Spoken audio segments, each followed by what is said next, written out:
I don't think forgiveness is a necessary requirement in any growth or healing journey.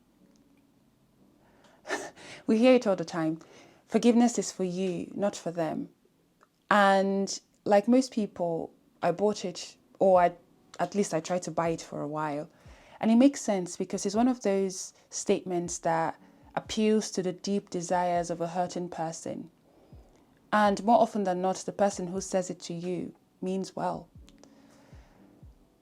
The problem I have, though, with that messaging is that more often than not, it draws focus away from the very valid and very necessary human need to mourn, to hurt, to feel angry, to feel bereft when shit happens to you. And when the vessels of that pain really on every account should not have done that. And then it pulls it to this seemingly noble path to liberation where we try to understand the other, why they did what they did, and then finding some sort of meaning and release or detachment through that journey. I find it very exhausting, actually. Because why does a hurt person have to give grace to everyone and everything else first before giving it to themselves? Why are we so afraid of the truth of anger and pain and of allowing people to sit with it and to go on whatever journey their bodies and their minds and their hearts need? Why are we so unsure of any kind of liberation and compassion that happens outside of others? Especially outside of the people and the groups whose actions should have kept us chained and downtrodden. Why?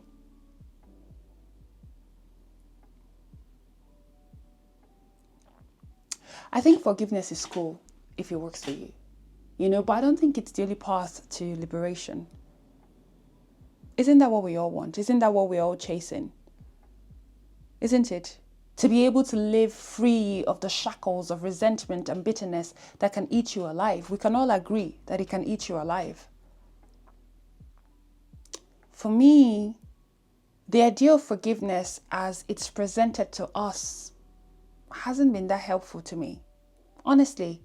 And while I don't have all the answers, the two things that have helped me personally to move on from things and to heal from really painful stuff are, one, the validation of the height and depth of my anger and pain, accepting above all that they are not misplaced, unkind, unenlightened, or somehow poisonous, that they are necessary for my growth and my protection, and that I could use it however I want. I can channel it into whatever I want.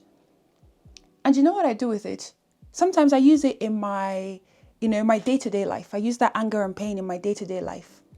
But mostly as an artist, I channel it into my work.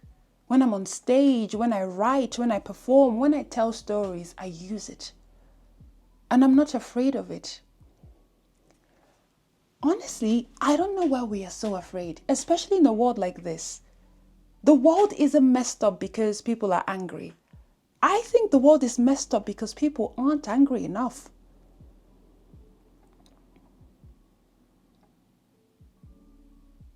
In my life, I've felt a level of rage that can burn down a nation or five. And I'm not ashamed of it. I would never be ashamed of it. Because I have an equal amount of love living within me. And it keeps me balanced. What do I do with that rage and what do I do with that anger? I channel it into my work. I channel it into the things I share. I channel it into healing myself, healing my lineage, helping other people heal where I can.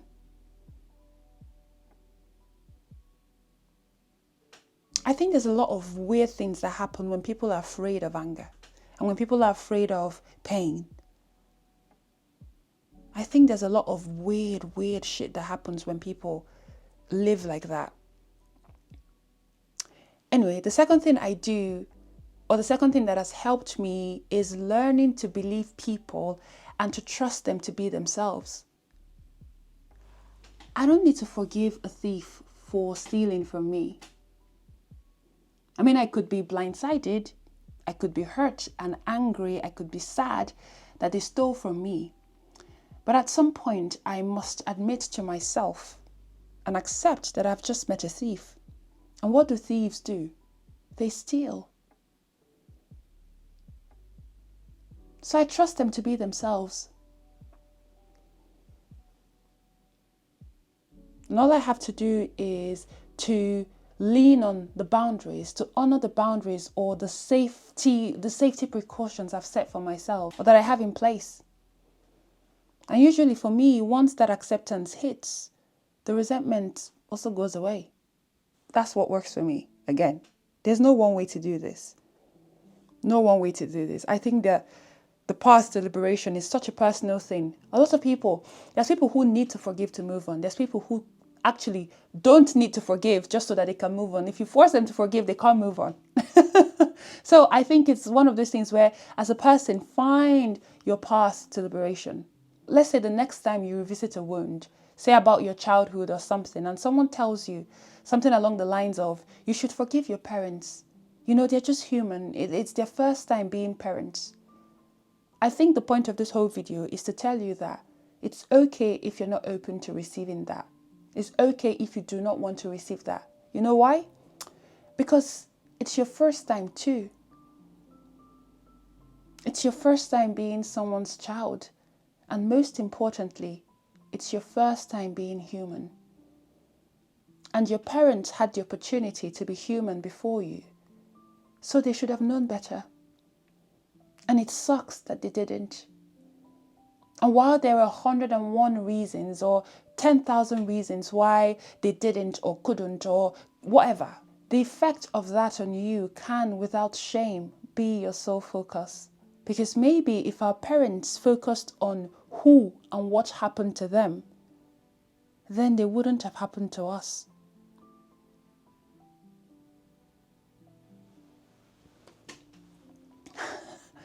Yo. I don't claim to know all the answers, but to forgive or not to forgive, that is the question. But do not abandon yourself in a hurry to find an answer. Yeah.